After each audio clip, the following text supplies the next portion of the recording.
Good evening. I'm John Batchelor. This is the John Batchelor Show. There's big news out of the White House with regard to the economy.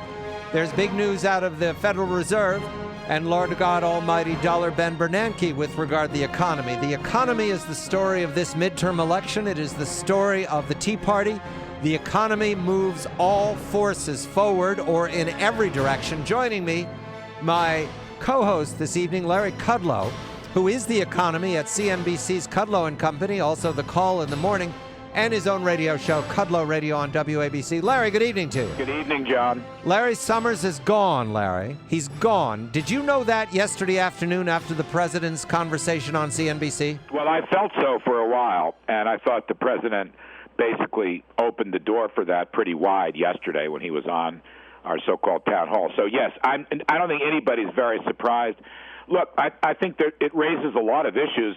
Number one, virtually the entire senior domestic staff is now leaving. Right, gone. Orzog, gone. Actually, he's gone over to our side, Larry. But well, I wouldn't say that. But Romer's gone back to our side, and now Summers has gone to Harvard, and pretty soon he'll be starting talking about cutting taxes. You can hear that out of Harvard.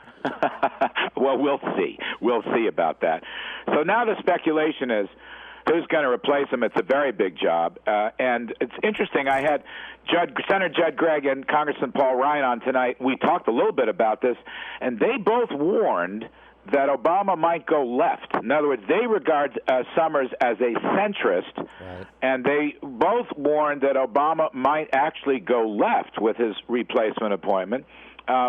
Names are surfacing, I suppose, but I myself, look, like everybody, I respect Larry Summers' various pedigrees at Harvard and the Treasury Department under Robert Rubin, but I was not a fan of their economic policy. I'm sorry. It was the wrong policy, a massive 1930s type, 1960s type big government stimulus spending and borrowing, tax rich people. I just can't sign on to it, so I'm not shedding any tears, but I will be interested to see symbolically, politically, who they replace him with. Let's bring on our John Galt watcher. That would be Stephen Moore, the chief financial writer and member of the editorial board of the Wall Street Journal. Steve, a very good evening to you. Larry Summers departs. Have you got any observations about Summers' departure or his replacement? Good evening, Steve.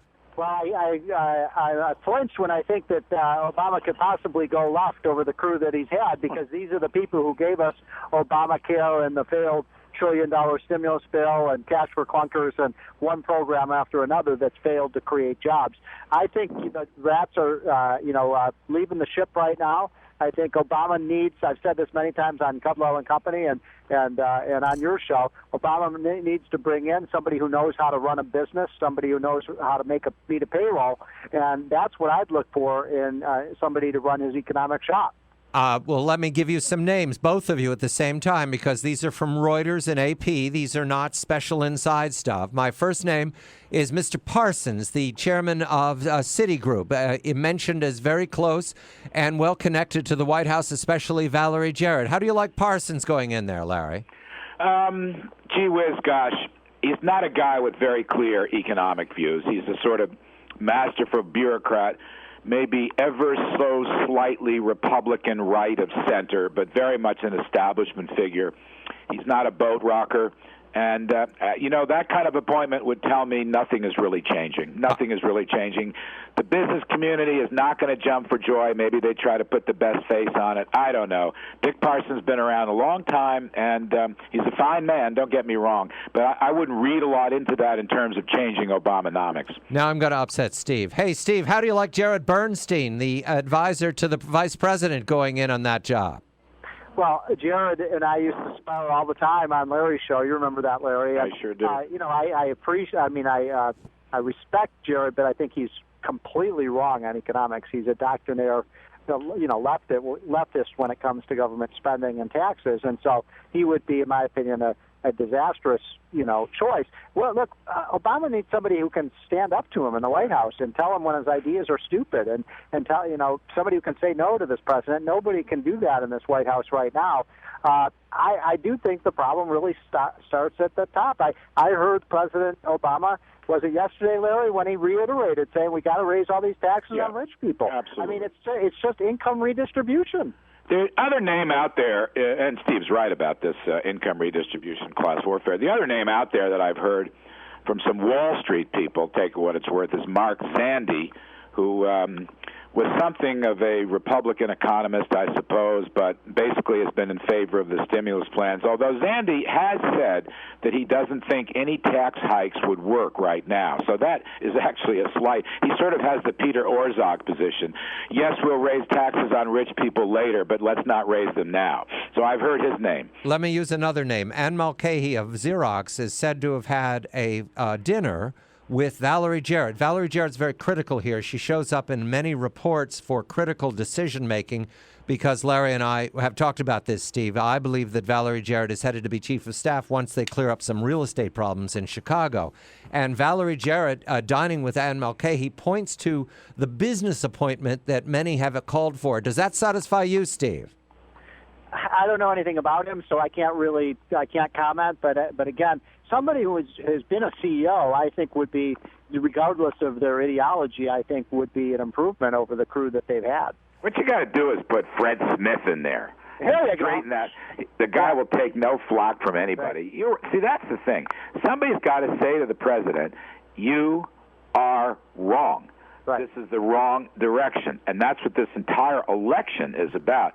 And all these names flying about, these early names, are not people who are going to do that. These are sort of bureaucrats, smooth it over.